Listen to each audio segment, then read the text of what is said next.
8 tahun sudah Vina Dewi Arista terkubur dan 8 tahun pula kasus yang menimpanya belum juga terselesaikan. Vina tewas bersama dengan kekasihnya Muhammad Rizky Rudiah alias Eki di tangan geng motor yang menganiayanya.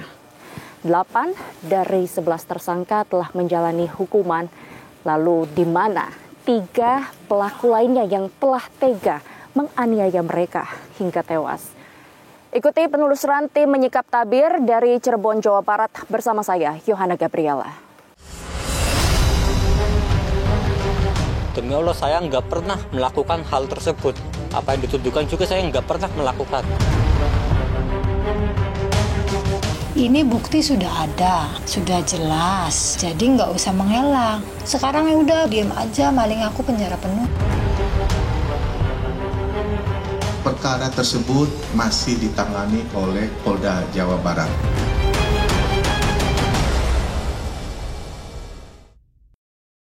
Karena itu anaknya polisi, Mbak. Egi anaknya polisi? Nggak tahu kalau yang Egi anaknya polisi apa enggak. Vina nggak kenal, tapi dia suka sama Vina. Kasus pembunuhan Vina Dewi Arista dan kekasihnya Muhammad Rizky Rudiah alias Eki yang terjadi pada tahun 2016 silam terus menjadi sorotan publik. Pasalnya, 3 dari 11 pelaku yang terlibat dalam kasus ini belum juga diringkus. Keberadaannya masih gelap. Dan polisi hingga saat ini masih terus melakukan pencarian dengan menerbitkan daftar pencarian orang terhadap 3 pelaku yang masih buron. Belum juga polisi merampungkan pekerjaan rumahnya, kini muncul persoalan baru. Aroma salah tangkap terhadap 11 pelaku pembunuh Vina dan Eki mulai menyeruak.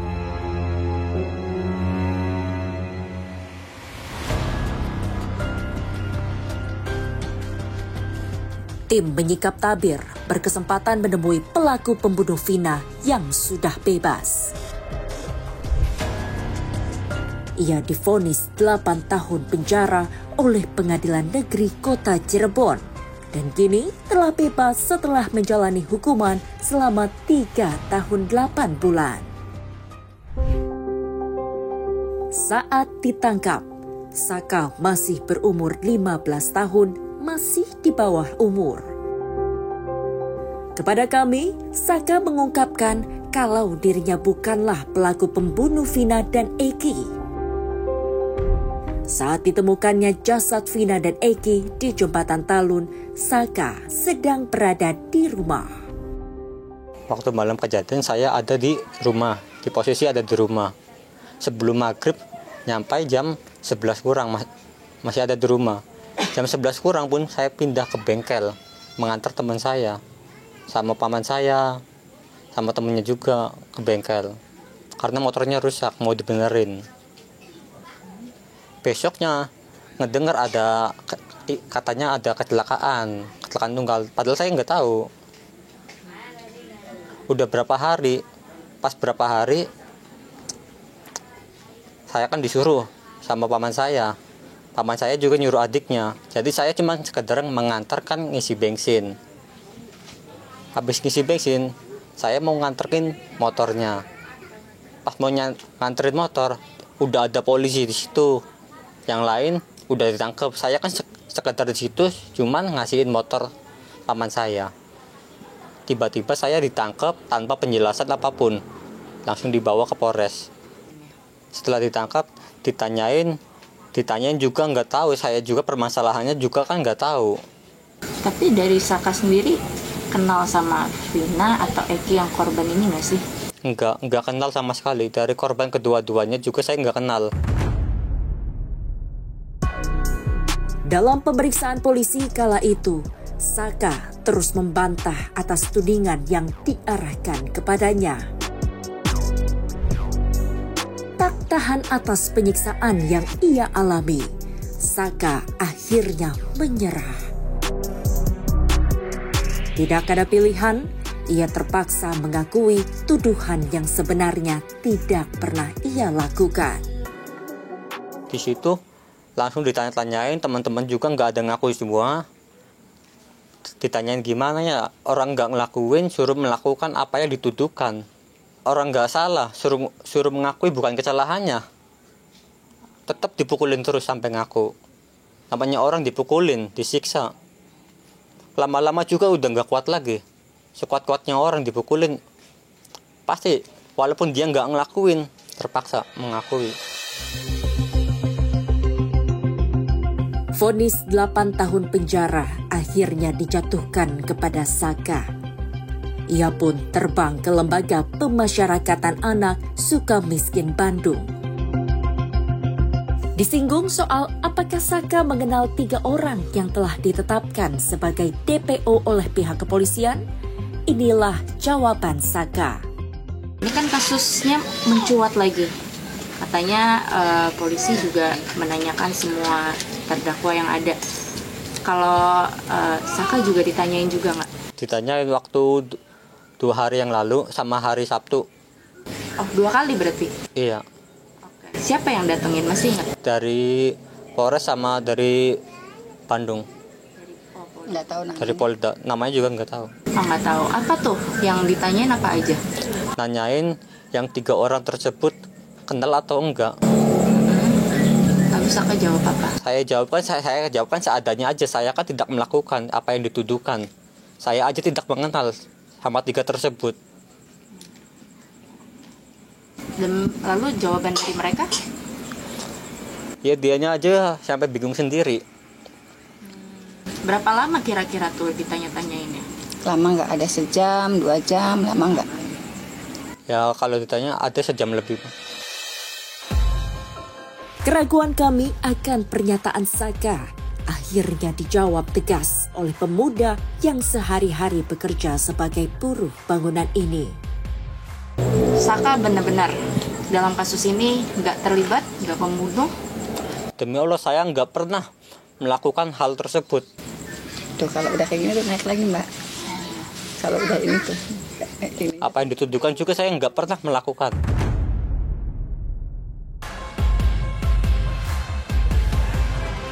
Sementara itu, kisruhnya perkara pembunuhan Vina dan Egi mulai dari belum tertangkapnya 3 pelaku hingga adanya dugaan kesalahan prosedur dalam penyidikan menjadi perhatian Mabes Polri. Terkait perkara dugaan tindak pidana perlindungan anak dan atau pembunuhan berencana tersebut, di mana korban atas nama 1. Vina Dewi Arsita alias Vina, dan 2. Muhammad Rizky Ridiana alias Eki saat ini masih ditangani oleh Polda Jawa Barat. Bareskrim Polri ya selaku pembina fungsi atau satuan kerja pembina fungsi yang terkait dengan reserse, fungsi reserse ini telah melakukan atau memberikan petunjuk-petunjuk serta arahan terkait penyelidikan dan penyidikan yang sedang ditangani oleh Polda Jawa Barat dalam kasus tersebut. Sementara itu, kuasa hukum Saka Tala, Titin Prialianti, menilai banyak kejanggalan yang telah terjadi di persidangan kasus terbunuhnya Vina dan Egi. Udah diam aja, maling aku penjara penuh. Perkara tersebut masih ditangani oleh Polda Jawa Barat.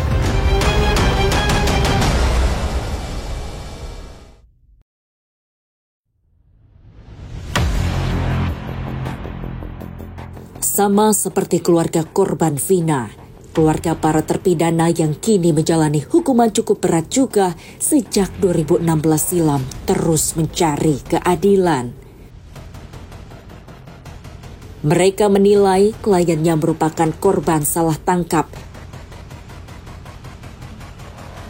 Jogi Nainggolan, kuasa hukum terpidana Eko Ramdhani, Hadi Saputra, Jaya, Eka Sandi, dan Supriyanto mengungkapkan kliennya dipaksa mengaku telah melakukan pembunuhan terhadap Vina dan Eki.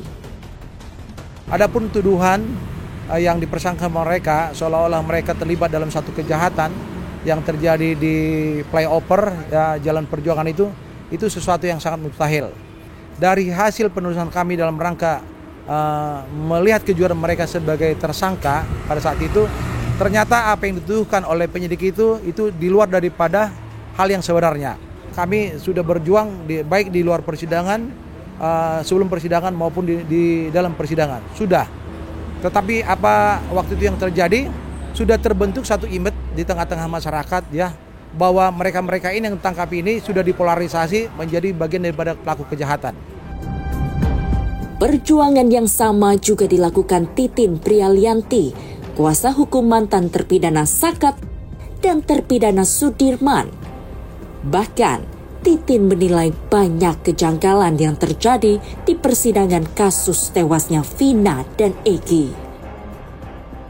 Keyakinan saya karena antara tuntutan dengan hasil forensik dan hasil dari keterangan saksi kedokteran itu tidak ada kesesuaian. Kalau dalam tuntutan dijelaskan kematian Eki dianggap karena tusukan benda samurai di dada dan di bawah perut. Ternyata hasil forensiknya meninggal akibat retakan patah tulang tengkorak bagian belakang. Dan di dalam keterangan saksi yang menerima pertama kali jenazah tidak ditemukan tusukan benda tajam. Jadi semuanya luka lecet, patahan, luka lecet gitu. Kemudian dalam persidangan, karena kan kita bicaranya fakta persidangan. Dalam persidangan, baju yang dikenakan oleh korban Eki ketika dijembreng di muka sidang itu tidak pernah masih utuh.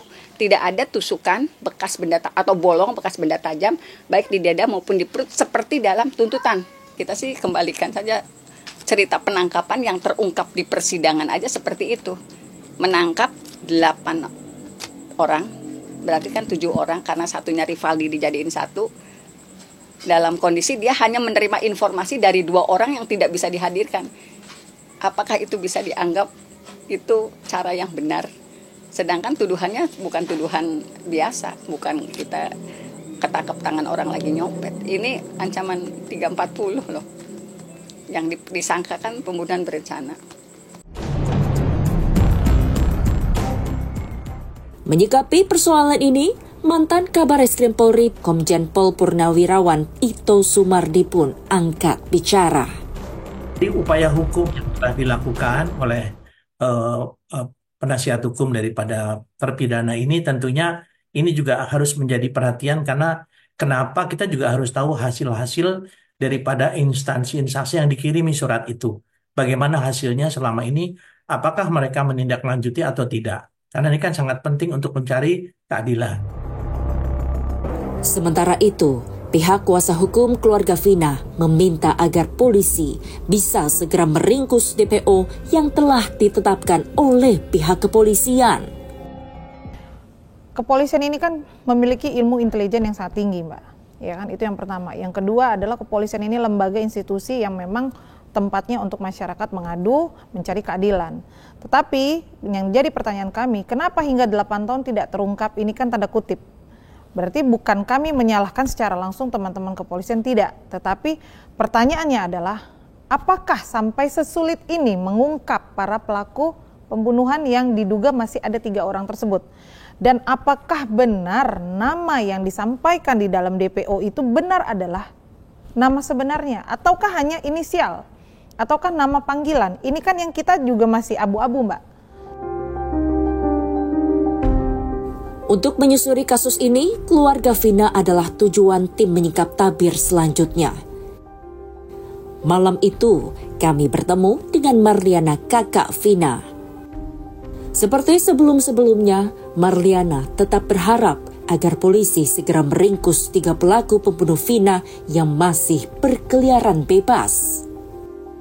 Kalau untuk 8 tahun ini keluarga sudah cukup pasrah sih Mbak. Sebenarnya sudah cukup pasrah karena sudah cukup lelah juga.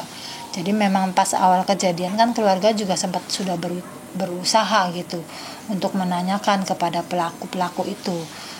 Yang 3 pelaku ini tolonglah kasih tahu ke kami fotonya seperti apa, alamatnya di mana, Facebooknya apa gitu. Kami semua sudah menanyakan itu Mbak. Sampai kami semua sudah sedikitnya tanya-tanya juga Mbak. Ya mereka semua bungkam, nggak ada yang ngomong sih. Yang pelaku yang di dalam ini nggak ada yang berani ngomong. Harapan saya sih cepat tertangkap ya Mbak. Cepat tertangkap, cepat diadili. Karena mereka sudah menghilangkan 2 orang nyawa 2 orang gitu loh. Dalam perbincangannya dengan kami, wajah Marliana tiba-tiba berubah ketika kami menanyakan soal adanya pernyataan polisi telah salah tangkap dalam kasus yang menewaskan adiknya. Saya bilang, Bu, nggak usah banyak bicara, saya bilang. Ini bukti sudah ada, sudah jelas. Jadi nggak usah mengelak. Tapi memang kenyataannya seperti itu loh. Ini juga kenyataan, saya bilang. Bukti-bukti sudah ada kok. Sekarang ya udah Bu, diem aja, maling aku penjara penuh, saya bilang gitu. Selama ini, Marliana mencari keadilan sendiri tanpa ditemani keluarga Eki, kekasih Vina yang ikut tewas dalam peristiwa 2016 lalu. Lama tak ada kabar, akhirnya keluarga Eki pun buka suara. Saya mengharapkan kepada seluruh warga negara Indonesia, saya adalah orang tua kandung dari almarhum Muhammad Rizky Rudiana atau Eki. Saya mohon kepada seluruh warga negara Indonesia agar jangan membuat kami lebih sakit. Eki adalah anak kandung kami yang mana menjadi korban daripada kelompok-kelompok yang kejam. Saya tidak diam. Saya terus berupaya dan bekerja sama dengan reskrim. Terbukti beberapa kita kami amankan dan sisanya sedang kami perjuangkan untuk dilakukan pengungkapan. Sekali lagi saya mohon doa, mudah-mudahan orang-orang yang telah mengambil nyawa anak saya bisa segera terungkap.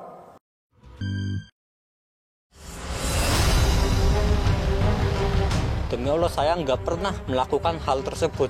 Apa yang dituduhkan juga saya nggak pernah melakukan. Ini bukti sudah ada, sudah jelas. Jadi nggak usah mengelak. Sekarang ya udah, diem aja, maling aku penjara penuh. Perkara tersebut masih ditangani oleh Polda Jawa Barat.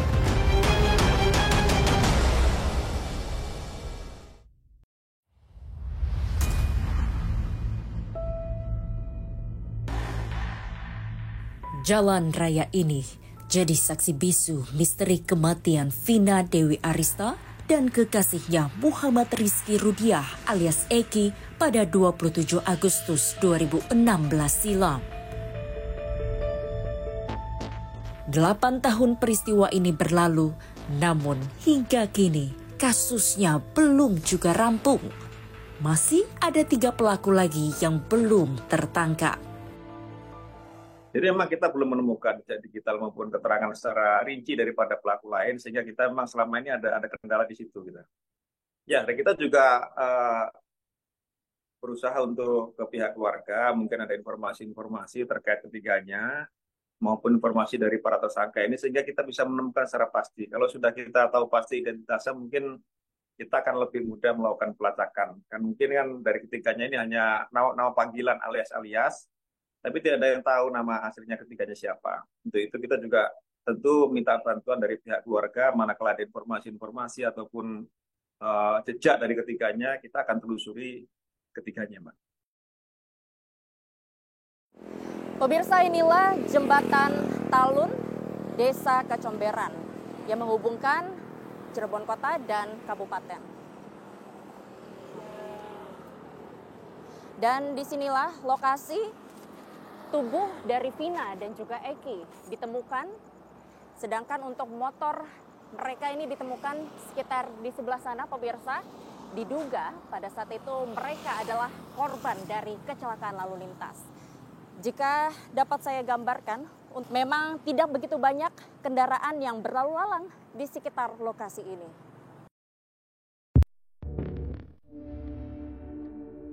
Kala itu, Vina tewas di rumah sakit, sedangkan Eki tewas di tempat.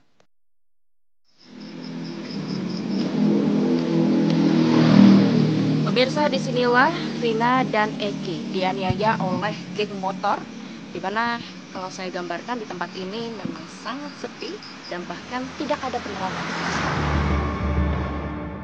Jika malam hari, kebun ini cukup gelap. Lokasinya persis di seberang gedung SMP Negeri 11 Kota Cirebon. Di atas rerumputan ini, Vina dan Eki terkapar tak berdaya. Sampai akhirnya mereka tewas mengenaskan.